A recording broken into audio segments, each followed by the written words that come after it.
బజ్జీ మిర్చితో సాంబార్ తయారు చేసే విధానం. ముందుగా బజ్జీ మిరపకాయలకు ఘాట్లు పెట్టి పక్కన పెట్టుకోవాలి.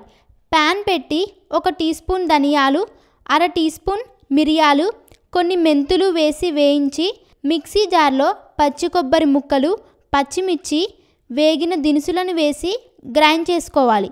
అదే ప్యాన్లో నూనె వేసి వేడైన తరువాత ఆవాలు, మెంతులు, జీలకర్ర వేసి చిటపటమన్నాక మిరపకాయలు, పసుపు, కరివేపాకు, ఇంగువ వేసి కలుపుకుని చింతపండు పులుసు పోసి ఉప్పు వేసి మూత పెట్టుకుని మరిగిన తరువాత గ్రైండ్ చేసుకున్న పేస్ట్, కొన్ని నీళ్లు జార్లో వేసి సాంబార్లో వేసుకుని ఉడకబెట్టిన పప్పు, చక్కెర, కరివేపాకు, కొత్తిమీర వేసి కలుపుకుని స్టవ్ ఆఫ్ చేసుకోవాలి.